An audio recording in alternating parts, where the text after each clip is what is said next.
Hello, Internet, and welcome to another Wednesday's Serial. I would like to start something new and hopefully keep it more regular. That depends on a certain amount of reception, of course. But what I'd like to do is a bit more of a spider chat where, I talk about the more recent spider related issues, and hopefully we can get a little bit more back and forth going. There's enough bat content out there with bat centric channels.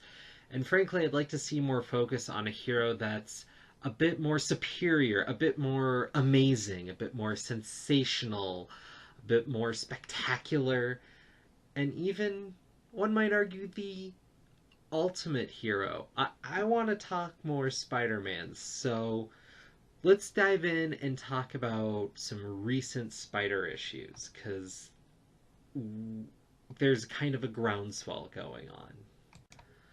So I want to start by talking about Amazing Spider-Man: The Fall of Peter.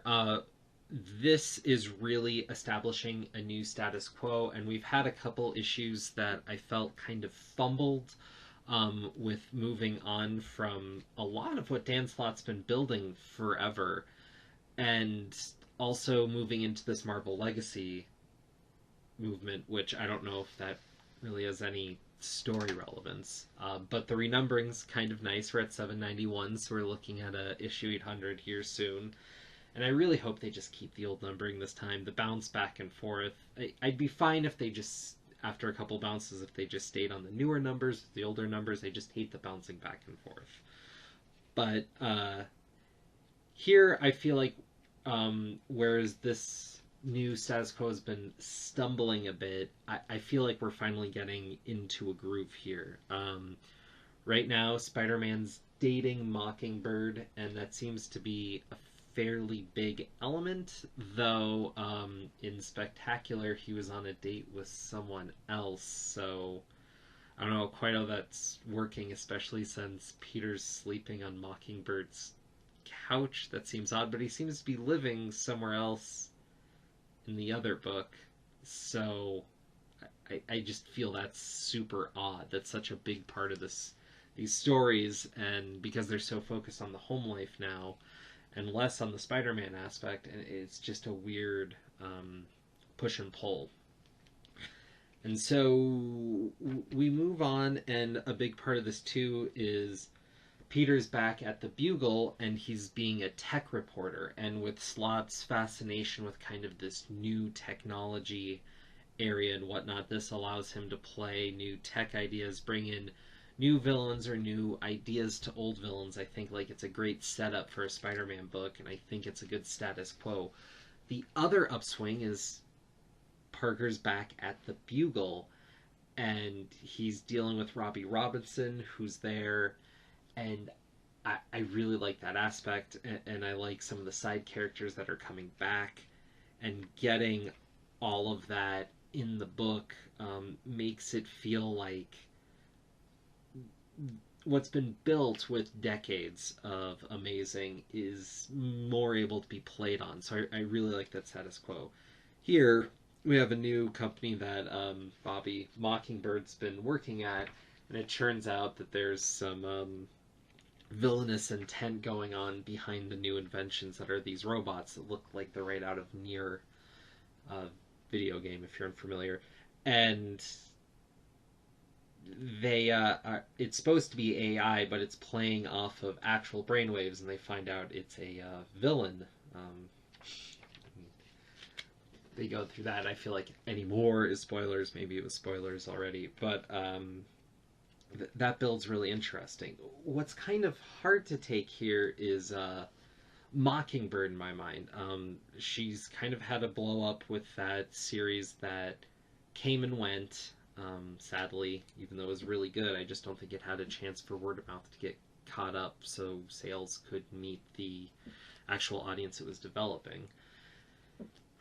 And in this book, with Slott writing her, she feels different. Like when Peter's swinging off, she calls him sweetie. And I know people in relationships, talk differently and do all that, but it just, I don't know. It doesn't really feel like her, and it just feels like now she's just Spider-Man's girlfriend, and I don't know.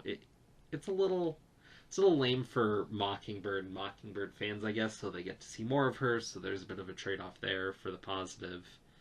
But I'm also really wondering how long this can last, because they've mandated that Peter can't be married, and what's the difference between married and a long-term relationship? So I don't know. It just it feels like the relationships that he jumps into are doomed to fail, and I don't want to let editorial thoughts kind of cloud my opinions of stories.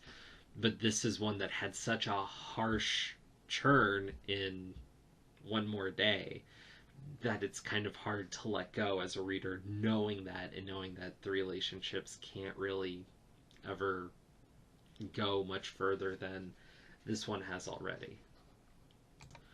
So next, I want to talk about what I just read recently with Spectacular Spider-Man, Peter Parker's Spectacular Spider-Man. I like the fact that they brought back in that full title for whatever reason. If nothing else, because referring to a book as adjectiveless is weird and annoying. So to go through, five kind of fits where I've heard a lot of people talk about Zdarsky's Spider-Man, where there's some okay stuff, but there's some problems. Zdarsky has this tone problem where he wants to be funny, and I think that's part of the reason he was brought on was his Jughead and writing kind of these funnier books with humor, and people like Spider-Man to have a bit more humor. And at the time, we were kind of at the peak of some exhaustion with Slott's stuff because we were dealing with that Secret Empire tie-in that really should have been its own thing, which I've discussed with the end of the more recent Doctor Octopus run. And this felt more like Spider-Man swinging through the city, dealing with some bad guys, which is great. But the jokes got a little too yucky. I don't know, a little too yuck. Just a little too goofy in weird situations. And where Spider-Man is funny at times and he does make a lot of jokes, obviously there's been kind of a tone and tenor that I've seen used across decades of Spider-Man writing that this book didn't fit the mold of. It didn't seem to capture the voice or the humor that is Spider-Man's humor. It seemed like it was trying to inject more of like a Deadpool style humor into Spider-Man, which I'll get to it a little bit later here, but with a Spider-Man Deadpool book being a current active thing, that feels particularly off and wrong. And so that's been one of the main problems with this book so far. But they're building this cool thing with the Tinker and the Vulture and a lot of these old school Spider stories, but it has this tech-based thing, but not in this new tech way that Slott's doing, but more based in old Spider-Man lore, which is really cool. Also from Spider-Man lore, though, this Spectacular Spider-Man has been following and using Spider-Man's sister as a tie to this whole plot point, which I don't know. Whereas, it's good to get some different characters. I don't feel like Spider-Man having a kind of sister that was revealed in the Family Business OGN from a little while back. I just kind of wish that was forgotten, and I know I'm not alone in that. Especially because having another spider-centric female character just feels a bit played, on top of years of other characters.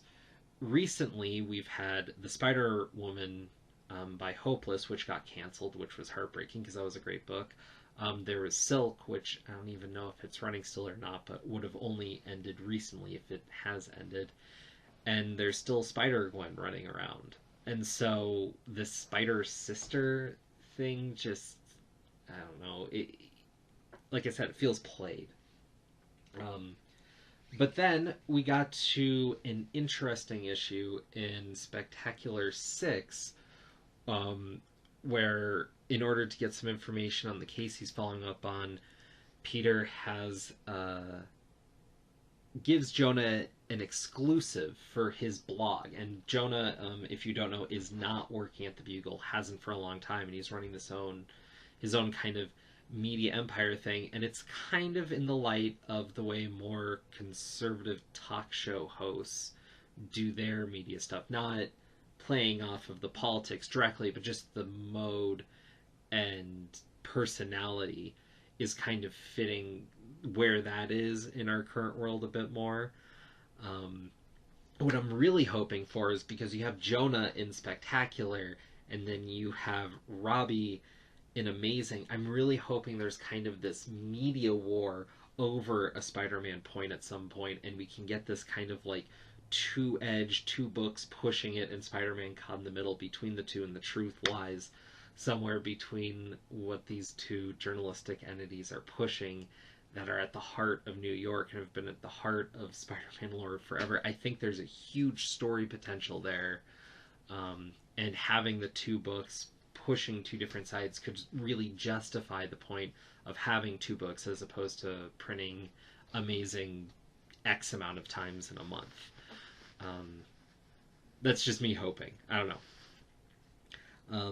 But this was a really great issue. It leaned into and was kind of defending Spider-Man's humor at points because, you know, the world's so dark and I need to laugh at it, but let's talk about what's serious here. And it fit Spider-Man so much better. Not only is this the first, I think, truly good issue of Spectacular under Zdarsky, meaning that the first chunk had some fits and starts, and what comic hasn't had that here and there? But I feel like this doubled as a writing exercise that I'm hoping Zdarsky learns from and learn the character better, because there's been this issue, which was much better, and then we have what would have been issue 7, but is now with this lenticular cover stuff. It's hard to see what the issue number is. 297. Oh, which means 300 is right around the corner. That's, you know, yay, gotta hit those hundreds, right? This issue was much more serious. There was kind of a pale joke and a dire moment here, but it was very much in line of what I'd expect from Spider-Man after decades of reading. Again, you know, different people are going to write Spider-Man differently, and there has to be some play. But if I'm thinking about, like, DeMatteis and JMS and Slott and Gage and other people who've written Spider-Man, taking that all into account, I have an expectation, and if it's outside of a fairly liberal amount of that expectation, I do feel it's off. But I mean, now we're back on it, and now we're getting an interesting churn where Spider-Man is, by the end of this comic, behind bars, as the cover indicates, so it's not a faux playing off this legacy cover gimmick they have going on. It's actually relevant to the story, and it's going to be really interesting to see where it develops. I'm very excited about this. I'm also excited because between these two books, Amazing and Spectacular, Spider-Man's world has gotten smaller again. We've had this long bout of him being an international kind of Iron Man-esque character, and even before that, kind of building to that level. And seeing it come down and be smaller again with different players in a small city and things bumping against each other, you making connections that the comic hasn't yet, but seeing that potential there makes the world feel more vibrant. It's one of the aspects that's made Spider-Man work for so long in a way that Iron Man, say, hasn't. Whereas the deviation can be good from time to time, seeing this interconnected play and seeing the smaller characters step up in a way and letting Spider-Man take a bit more of a back seat, even in his own books, to develop the world is really exciting, and it feels like we had fertile ground again. I was worried because initially when we went smaller with those two transitional issues of Amazing, it just felt kind of weak, and I was kind of wondering why Slott was still in the book, because it felt like he had told his Spider arc and now we were transitioning again. It felt like anybody could be writing the book again. That's part of it, is right now a lot of what Slott's built and what he does has kind of left the book, and I really feel like this would have been a natural time for someone else to come on, and we've had Slott forever now, but he keeps churning out good books, so I don't want to poo-poo that. But as always with the Slott books, the transitions are always the weakest part in and out of any major movement. So we've had out of the Parker Industries and then into this new thing. So because its book ended with the transition, you get your weakest issues there, with the exception of the Green Goblin insert, which was amazing. And then so you have this bulk of weaker slot issues, and then you kind of get to the meat, and that's where his strengths lie. Um, and since he's running Amazing, which is the flagship, everything else kind of falls in line. I don't know. That's what I'm thinking. If anyone has any different thoughts, please let me know. So next up is Arms Race, Spider-Man and Deadpool. Let's see here, issue 24. Marvel Legacy, but they didn't renumber it because this book didn't exist before. Woohoo! Uh, so we have Robbie Thompson writing this, and we have Bachalo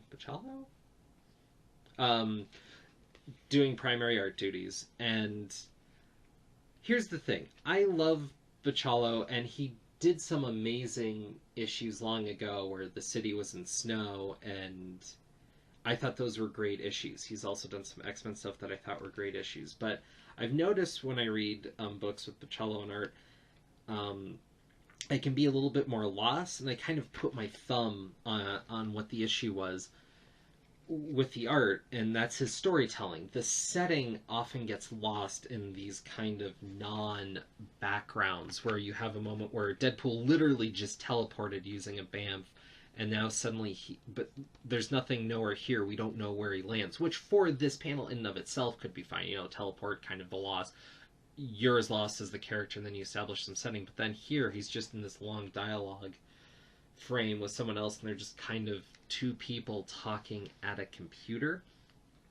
And I just get lost in the movement of the book because there's nothing to ground me, and because it's such a, you know, energetic style, it kind of, I feel, needs that setting to be stronger to balance out the other aspect. Not that the energetic and dynamic poses are bad. I think they're great, and I love the art in and of itself, but from a comic storybook perspective, it is easy to kind of get lost as to where the book is, especially a book like this, because the churn here is, despite developing something of a relationship over 20-something issues, back and forth with their personalities, Deadpool has just killed Coulson, a la Secret Empire, because that great book has to keep going. And so, Spider-Man, feeling somewhat responsible for Deadpool in a way, given their recent associations and whatnot, or just in general, has decided to hunt down Deadpool and bring him to justice, put him in jail. So, yeah, and so they're chasing him, but in this issue,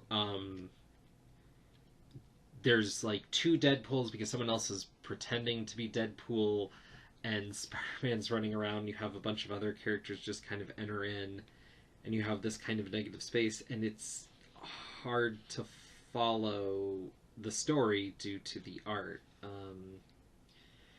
I think that's the main takeaway here. I don't want to spoil it until the arc's done. There's some aspects that I don't feel are particularly strong, but they could swing the other way because, like I said, the story isn't done. I don't want to prejudge on that level. So, yeah, of the Spider-Man Deadpool art so far, this has been my least favorite, despite having kind of a solid concept. I just feel like the execution has been muddled.